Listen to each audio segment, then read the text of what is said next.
যে কোনো ডেজার্ট বানানোর জন্যে, আইসক্রিম বানানোর জন্যে কাস্টার্ড পাউডার কিন্তু খুবই প্রয়োজনীয় একটা জিনিস।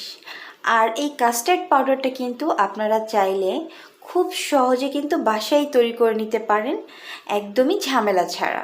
হে everyone, welcome back to my channel. আমি নাবিলা, আমার চ্যানেল নাবিলাস ব্লগস থেকে আপনাদের সবাইকে জানাচ্ছি ওয়েলকাম।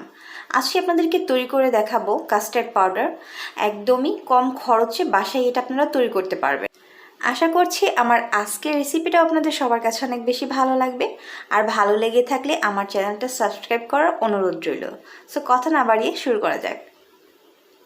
আমাদের কাস্টার্ড পাউডারটা বানাতে যা যা লাগবে আমি উপকরণগুলো আগে দেখিয়ে দিচ্ছি। আমি এখানে 3 টেবিল চামচ পরিমাণ কর্নফ্লাওয়ার নিয়েছি, 3 টেবিল চামচ পরিমাণ গুঁড়া দুধ নিয়েছি, আর হাফ কাপ পরিমাণ চিনি, আর এখানে ভ্যানিলা এসেন্সটা নিয়েছি। এই এসেন্সটা কিন্তু স্কিপ করা যাবে না, এতে সুন্দর একটা ফ্লেভার আসবে। আমরা এখানে একটু কালারও ইউজ করব, সেটা আমি পরে ভিডিওতে দেখিয়ে দিব। সো এখন চিনিটাকে ফার্স্টে ব্লেন্ড করে নিতে হবে। আপনারা চাইলে কিন্তু আইসিং সুগারটাও ইউজ করতে পারেন, তাহলে আর চিনিটা ব্লেন্ড করার ঝামেলা হবে না। আর আইসিং সুগারটা না থাকলে আমার মতো এইরকম চিনিটাকে ব্লেন্ড করে নেবেন। সো ব্লেন্ড করা শেষ, এটা কিন্তু ভালো মতো একদম ব্লেন্ড করতে হবে। তারপর আমরা এখানে দিয়ে দিব গুঁড়া দুধটা, দেন আমরা এইখানে কর্নফ্লাওয়ারটা দিয়ে দিব।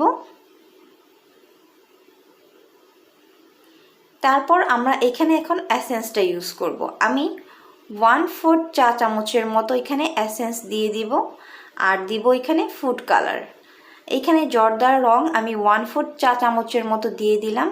আর এখন আমি এখানে ভ্যানিলা এসেন্স ইউজ করব। আপনি এটা হাফ চামচের মতো দিতে পারেন ভ্যানিলা এসেন্সটা। এখন এই সবগুলো উপকরণ দিয়ে আমরা আবারও ভালো মতো ব্লেন্ড করে নেব। আমি কিন্তু ব্লেন্ড করে নিয়েছি, আমার ব্লেন্ড করা শেষ।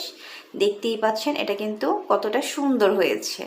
ক্যামেরাতে আসলে এটার অরিজিনাল কালারটা আসেনি, এটা কিন্তু অরিজিনাল কালারটা অনেক বেশি সুন্দর। সো দেখতেই পেলেন, ঝটপট কিন্তু বাসায় এটা তৈরি করা যায়, দোকান থেকে কিন্তু আর কিনে আনতে হবে না। এখন থেকে বাসায় তৈরি করে রাখতে পারবেন। এইভাবে বানিয়ে একটা বক্সে এয়ার কন্টেইনারে ভরে তারপর রেখে দিবেন। এটা কিন্তু অনেক দিন পর্যন্ত ভালো থাকবে। আর চাইলে কিন্তু এটা আপনারা নর্মাল ফ্রিজেও সংরক্ষণ করতে পারেন, সেটা দরকার নেই, এমনিতেই বাইরে রাখলেও এটা ভালো থাকবে।